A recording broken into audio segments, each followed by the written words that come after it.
গীতা মন্থন। ভূমিকা। শ্রীমদ্ ভগবদ্গীতায় দয়াময় শ্রী ভগবান মুক্তির উপায় ও স্বরূপ নির্দেশ করেছেন। এই গীতা যোগ উপদেশ। বক্তা ভগবান শ্রীকৃষ্ণ, শ্রোতা তার প্রিয় সখা অর্জুন। সংকলক মহর্ষি শ্রীকৃষ্ণ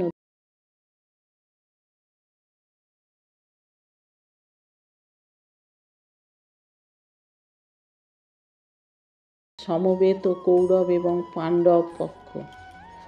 পাণ্ডব ত্রিভুবনজয়ী বীর অর্জুনের মোহগ্রস্ত ক্লীবভাব ও অপরাগত এই কিংকর্তব্য বিমূঢ়তা দূর করবার জন্যই শ্রী ভগবানের উপদেশ রাজি শ্রীমদ্ ভগবদ্ গীতা। এই গীতা সাক্ষাৎ শ্রী ভগবান কৃষ্ণের মুখারবিন্দ হইতে নির্গত দিব্যবাণী।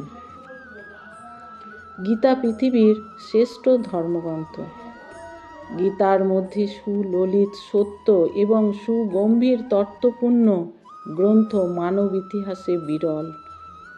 মহাভারত ও সকল বেদের সার, সর্বশাস্ত্রময়ী গীতা সকল শাস্ত্রেরই সার, অপূর্ব ও অসাধারণ। গীতার ধ্যানে ভগবদ্গীতাকে জননী বলে সম্বোধন করা হয়েছে। গীতার উৎপত্তিস্থল কুরুক্ষেত্র। গীতার দর্শন, গীতার চিন্তাধারা, সংস্কৃতি, ধর্ম, দর্শন, কর্ম, ভক্তি, জ্ঞান, বিজ্ঞানের অপূর্ব সমন্বিত গঠিত সূত্র। আমাদের সমস্ত শাস্ত্রগ্রন্থ বনে অরণ্যে শান্ত সমাহিত তপবনে রচিত। ব্যতিক্রম শুধু গীতা।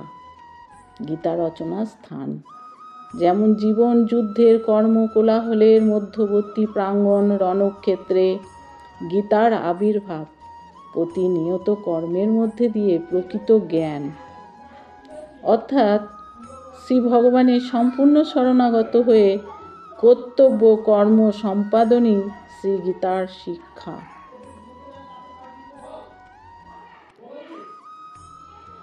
আপন প্রিয় জ্ঞাতি নিকট আত্মীয় দর্শনে যুদ্ধভীরু অর্জুনকে যুদ্ধরূপ কর্মে নিযুক্ত করার জন্যই নয়, আত্মবিস্মৃত অর্জুনকে আত্ম উপলব্ধির মাধ্যমে প্রকৃত জ্ঞানের সন্ধান দিয়েছেন।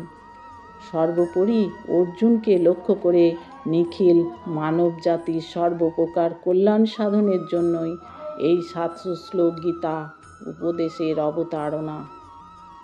তাই বলবো, গীতা পড়ো, গীতা শোনো, গীতা করো ধ্যান, গীতার প্রসাদে পাবে শ্রীকৃষ্ণ ভগবান।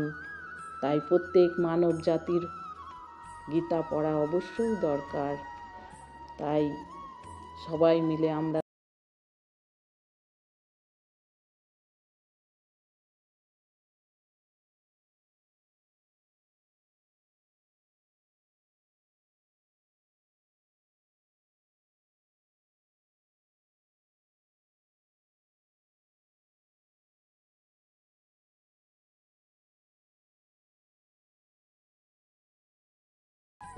তৎসৎ।